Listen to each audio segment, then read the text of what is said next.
ரொம்ப கவலைக்கிடத்துல உலகம் போயிட்டு இருக்குது. மூணாவது முத்திரை நடந்துட்டு இருக்குது. திருப்பியும் சொல்றேன், தமிழ்நாடு ஏதோ ஒரு கிருபையில் தப்பிச்சுக்கிட்டு இருக்கு. இதை விட மோசமான கண்டிஷன்ல தான் வடநாடு இருக்குது. நீங்க பாக்குறீங்களே, இந்தியா நல்லா இருக்குது நல்லா இருக்குதுங்கிறாங்களே, இந்தியா ஒன்றும் நல்லாலாம் இல்லை. நான் சொல்ல, அவங்களே தான் சொல்றாங்க. கோதுமை நமக்கே பத்தாதுன்னு கோற்றுமை ஏற்றுமதியை நிறுத்திட்டாங்க. இப்போ அரசாங்கம் என்ன அனௌன்ஸ் பண்ணியிருக்கு பாருங்க, நாடு முழுவதும் படிக்க முடியுதா என்னன்னு? நாடு முழுவதும் என்ன இருக்குது? நாடு முழுவதும் என்ன இருக்கு? வறட்சி இருக்கு. கவர்மெண்ட், நான் சொல்லல, கவர்மெண்ட் சொல்லுது. இன்னைக்கும் விலைவாசி எங்க நிக்குதுன்னு பாத்துக்குங்க.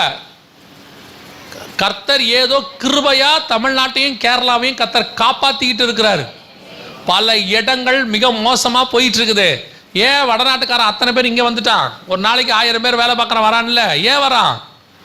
அங்க போனப்போ கேட்டோம், மாசம் 100 ரூபா சம்பளத்துக்கு வேலை இல்லையாமா? மாசத்துக்கு 100 ரூபா சம்பளத்துக்கு வேலை இல்லையாமா? இங்க வர வடநாட்டுக்காரங்களா எப்படி வேலை பார்க்கறாங்கன்னு நினைக்கிறீங்க? 10 பேர் 20 பேர் மொத்தமே கான்ட்ராக்ட் கூட்டு வந்துடுறாங்க. மாச சம்பளம்லாம் கிடையாது அவங்களுக்கு. கான்ட்ராக்ட் சோறு போட்டு, அவனுக்கு சோறுனா நம்மள மாதிரி கூட்டு பொரியல்லாம் கேட்க மாட்டான். அவனுக்கு 10 கிலோ கோதுமை 10 கிலோ உருளைக்கிழங்கு, வேலை முடிஞ்சு. அவனுக்கு சப்பாத்தியை எண்ணெய் போட்டு உங்களை மாதிரிலாம் முறுமுறுன்னுலாம் சுட மாட்டான். அடுப்பில் வச்சான், கல்லை வச்சான், சப்பாத்தியை தட்டி போட்டுருப்பான், எண்ணெய் எல்லாமே சுடுவான், உருளைக்கிழங்கை வேக வச்சு பிசைஞ்சு மேலே மிளகா பொடியை போட்டு அவன் சாப்பிட்டுட்டே இருப்பான். ஆனால் காலைல 6 மணில சாயங்காலம் 6 மணி வரைக்கும் வேலை பார்ப்பான். நம்ம ஆள் பாருங்க, வர்றதே 7 மணிக்கு தான் வருவான். வந்த உடனே டீ குடிக்க போயிடுவான். மதியானம் சாப்பாட்டுக்கு 1.5 மணி நேரம் எடுத்துப்பான். அதுலேயும் கூட்டு பொரியெல்லாம் சாப்பிட்டு முடிக்கும் போதே 1.5 மணி நேரத்துக்கு அப்புறம் தூக்கம் ஒன்று வரும். ஒரு 1/2 மணி நேரம் சாய்வார். அப்புறம் 5:30 மணிக்கு டீயை குடிச்சிட்டு புறப்பட்டுருவார். ஏன் வெளிநாட்டுக்காரன் வடநாட்டுக்காரன் இவ்வளோ வந்து இங்கே வேலை பார்க்குறான் தெரியுமா? அவன் ஊரில் மாதம் கூட சம்பளம் கொடுக்க வழியே கிடையாது. அங்கங்கே புறப்பட்டு இந்தியா முழுக்க போயிட்டு இருக்கிறான். ஏதோ கிருபை. திருப்பியும் சொல்கிறேன், இங்கே இருக்கிறவங்களாம் பெரிய ஞானமுள்ள அரசியல்வாதிலாம் கிடையாது. கர்த்தர் நம்மேல் வச்ச தயவு இங்கே பாதுகாத்துட்டு இருக்குது. அன்னையிலேருந்து நான் அதை தான் சொல்லுவேன். யோசித்து பாருங்க. நான் தான் சொல்லுவேன், நீங்கள் வந்து புனித பயணம்னு எருசலேமுக்கெல்லாம் போகிறத விட்டுட்டு ஒரு ட்ரிப்பு ஸ்ரீலங்காவுக்கு போயிட்டு வாங்க. அதை விட கம்மி தான், அதை விட கம்மி தான். ஒரு ட்ரிப்பு மணிப்பூர் போயிட்டு வாங்க. எருசலேமுக்கு போயிட்டு வரதை விட காசு பாதி தான் செலவாகும். ஆனால் நீங்கள் போயிட்டு வர்றதுக்குள்ள கர்த்தருக்குள்ள நீங்கள் பலப்பட்டு விடுவீர்கள். ஏன் தெரியுமா? அங்கே இருக்கக்கூடிய ஊழியங்களை போய் பாருங்க, அங்கே இருக்கிற பஞ்சங்களை பாருங்க, கஷ்டத்தை பாருங்க, அந்த ஜனங்க என்னென்ன பண்ணுறாங்கன்னு கொஞ்சம் போய் பாருங்க. 1000 ரூபாய்க்கு காலையிலேருந்து சாயங்காலம் வரைக்கும் நிற்பாங்க. இந்த ஒரு 1000 ரூபாய் இலவசமாக கிடைக்கிறதுக்கு. இந்த கோதுமை பேக்கெட்டை பாகிஸ்தானில் ஒரு மூட்டையை வாங்குறதுக்கு 4 பேர் செத்துட்டான். 5ஆம் அதிகாரம் 6ஆம் வசனம் 100% என்ன செய்து நிறைவேறி கொண்டே இருக்கு. அந்த வசனத்தில் இன்னொன்று இருக்கு. ஆண்டவர் அழகா சொல்லி இருக்கிறார். என்ன தெரியுமா சொல்றாரு? எண்ணெயையும் திராட்சை ரசத்தையும் சேதப்படுத்தாத. என்ன ஒரு தீர்க்க தரிசனமான வார்த்தை பாருங்க. இந்த எண்ணெயும் திராட்சை ரசமும் இவ்வளோ உணவு பஞ்சத்துக்கு நடுவில் எது பாதிக்காம இருக்கும்? இன்னைக்கு உலகத்தின் பொருளாதாரத்தை காப்பாற்றுற நம்பர் 1 பொருள் எது தெரியுமா? எண்ணெய் தான் காப்பாற்றிக்கிட்டு இருக்குது. கச்சா எண்ணெய். நம்ம சொல்றோமே, உலக பொருளாதாரத்தையே மொத்தம் காப்பாத்துது. இப்போ கூட 3ஆம் உலக யுத்தம் ஏன் வெடிக்க போகுது தெரியுமா? அவங்க எண்ணெய் கப்பலை போக விட மாட்டேங்கிறாங்க, அந்த பக்கமும் இந்த பக்கமும். அதனால தான் விலைவாசி ஏறுதுங்கிறான். ஆனால் எண்ணெய்க்கு பஞ்சமே இல்லை. கோதுமை உற்பத்தி இல்லை, ஆனால் எண்ணெய் உற்பத்தி இருக்கு. சவுதி அரேபியாவில் டெய்லி என்ன பண்ணுறாங்க? ஈரானில் எடுக்கிறாங்க, சவுதி அரேபியா எடுக்கிறாங்க, ரஷ்யாவில் எடுக்கிறாங்க, ஏன் இந்தியாவிலே எடுக்கிறாங்க. எண்ணெய் பிரச்சனை இல்லை, எண்ணெய் தான் இன்னைக்கு காப்பாற்றிக்கிட்டு இருக்குது. ஆனால் இந்த வசனம் என்னைக்கு உள்ளது தெரியுமா?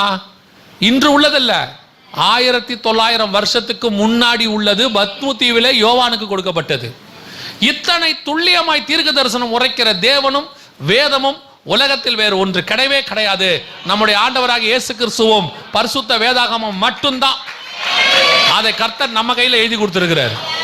அதை தான் ஆண்டவர் சொல்றார், நான் என்னுடைய மகத்துவங்களை அவர்களுக்கு எழுதி கொடுத்தேன். அவர்கள் அதை கையில் இருக்கிற தேவனுடைய புக்கை விட்டுட்டு ஃபேஸ்புக்கில் உட்காந்துருக்கான். என்ன நடக்கும்? என்ன நடக்கும்? உலகம் போற போக்கே சரியில்லை. உலகம் எந்த போக்கில் போனாலும் சரி, நம்ம போற போக்க ஒருத்தர் பாதுகாக்கிறவர் இருக்கிறாரு, பத்திரமா பாதுகாத்துக் கொள்வார். இன்னைக்கு 3வது முத்திரையின் காலம் போயிட்டு இருக்கு. இந்த வருஷம் இன்னும் உச்சத்துக்கு போகும். வேர்ல்டு எக்கனாமிக்கல் ஃபாரம்னு ஒன்று இருக்கு. அவனே சொல்லிட்டான், மிக மோசமான இடத்துக்கு உலகம் போயிட்டு இருக்குது. விலைவாசி இன்னும் பெரிய இடத்துக்கு போக போகுது. பேப்பரில் பாருங்கள், நான் சொல்கிறது எதுவுமே இல்லை, எல்லாத்துக்கும் இங்கே ப்ரூஃப் இருக்குது. எல்லாம் சொல்ல தொடங்கிட்டாங்க. விலைவாசி இன்னும் ஏறும், கொஞ்சம் கொஞ்சமாக ஏறிக்கிட்டே போகும். வாங்க முடியாத இடத்திற்கு உலகம் போக போகிறது. கடும் வறட்சி, பஞ்சம், 3வது முத்திரைக்கான காலம். இப்போ ஒரு யூஎன் சொல்லியிருக்கிற வீடியோ கவனிங்க. யூஎன் என்ன சொல்லுதுன்னு பாருங்க. அதாவது ஐநா சபை என்ன சொல்லியிருக்குன்னு பாருங்க. உணவு தட்டுப்பாட்டால் உலகம் பேரழிவை சந்திக்கும் என்று ஐநா பொதுச் செயலாளர் அன்டோனியோ குட்டரஸ் எச்சரிக்கை விடுத்துள்ளார். ஜெர்மன் தலைநகர் பெர்லினில் பணக்கார மற்றும் வளரும் நாடுகளைச் சேர்ந்த அதிகாரிகள் பங்கேற்ற கூட்டம் நடந்தது. இந்த கூட்டத்தில் கலந்து கொண்டு பேசிய ஐநா பொதுச் செயலாளர் அன்டோனியோ குட்டரஸ் பருவநிலை மாற்றம், கொரோனா ஆகியவை முன்னெப்போதும் இல்லாத அளவிற்கு பட்டினி பிரச்சனையை உருவாக்கின என தெரிவித்தார். உணவு கிடைக்காத பிரச்சனை உலக அளவில் உணவு தட்டுப்பாடாக மாறும் என்றும், உணவு தட்டுப்பாட்டால் உலகம் பேரழிவை சந்திக்கும் எனவும் எச்சரித்தார். அதனை சமாளிக்க ஐநா அதிகாரிகள் சமாதான நடவடிக்கையை மேற்கொண்டு வருகிறார்கள் எனவும் தெரிவித்தார். தெளிவாக சொல்லிட்டாங்க ஐநா சபையில். இவங்களுடைய ஒரு பிரான்ச் தான் உலக சுகாதார மையம். அவங்க தான் கொள்ளை நோய்க்கு அனௌன்ஸ் பண்ணாங்க. அதே மாதிரி வந்துச்சு. இவங்க தீர்க்கதரிசி கிடையாது. இவங்க என்ன செய்வாங்க, நடக்கிற டைம் ஸ்டாட்டிஸ்டிக்ஸ் எல்லாம் வச்சுக்கிட்டு உலகத்தில் உள்ளதெல்லாம் பார்த்து நடக்க வாய்ப்பு இருக்குதுன்னு சொல்லுவாங்க.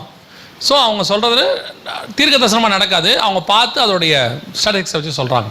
இப்போ உணவு பஞ்சத்தை பற்றியும் அவங்க 2023 சொல்லிட்டாங்க. மிக மோசமான உணவு பஞ்சம் ஆரம்பிக்க போகுதுன்னு. இந்த வருஷமும் அடுத்த வருஷமும் உணவு பஞ்சம் மிக மோசமான இடத்தில் இருக்கும். அதை நீங்கள் பார்க்கத்தான் போகிறீர்கள். இப்போவும் சொல்கிறேன், 2வது முத்திரையில் மிஸ் பண்ணிட்டோம். 3வது முத்திரைக்கு ஆயத்தமாகுங்க. ஆயத்தமாகுங்கன்னா என்ன செய்யணும்? உணவு பஞ்சம் வரப்போகுது, ஆயத்தமாகனா என்ன செய்யணும்? போகும்போதே என்ன பண்ணிடணும்? ஆளுக்கு 10 மூட்டை கோதுமை என்ன பண்ணிடுங்க, வாங்கிட்டு போயிடுங்க. 10 எண்ணெயை டின்னு வாங்கிட்டு போயிடுங்க. ஏன்னா இந்த ஆள் சொல்லிட்டான், நடக்குமோ நடக்காதோன்னு தெரியாது, இருந்தாலும் என்ன பண்ணிடுவான்? அதெல்லாம் ஆயத்தப்படுதல். கொள்ளை நோய்க்கு ஆயத்தப்படுங்கன்னா மருந்து வாங்கிட்டு போங்கன்னு அர்த்தம் கிடையாது. கொள்ளை நோய்க்கு ஆயத்தப்படணும்னா எப்படிப்பட்டிருக்கணும்? ஆயத்தம் விசுவாசத்தில் வளர்ந்துருக்கணும். இப்போ நாம் இதில் ஆயத்தப்படணும்னா என்ன அர்த்தம் தெரியுமா? ஒரு காரியத்தை நன்றாக கவனியுங்கள். இந்த கொள்ளை நோய் வரப்போவது, இந்த பஞ்சம் வரப்போவது உண்மை, வரப்போவதில் ஆரம்பிச்சாச்சு. இது பாதி தூரத்துக்கு நம்ம வந்துட்டோம். இப்போ உச்ச நிலையை அடையும். கொரோனா 2019 ஆரம்பிச்சிருச்சு டிசம்பரில். ஆனால் மார்ச் மாதம் வரைக்கும் நமக்கு ஒன்றும் பெருசாக தெரியாது. லாக்டவுன் போட்ட பிறகு தான் நமக்கு என்னவாச்சு, பெருசாக தெரிஞ்சிச்சு 4 மாதம் கழிச்சு. இப்போ அதே மாதிரி தான் இப்போது உணவு பஞ்சம் போயிட்டே இருக்குது. இப்போ பெருசாக தெரியாது. இந்த வருஷமும் அடுத்த வருஷமும் ரொம்ப பெருசாக போகும்.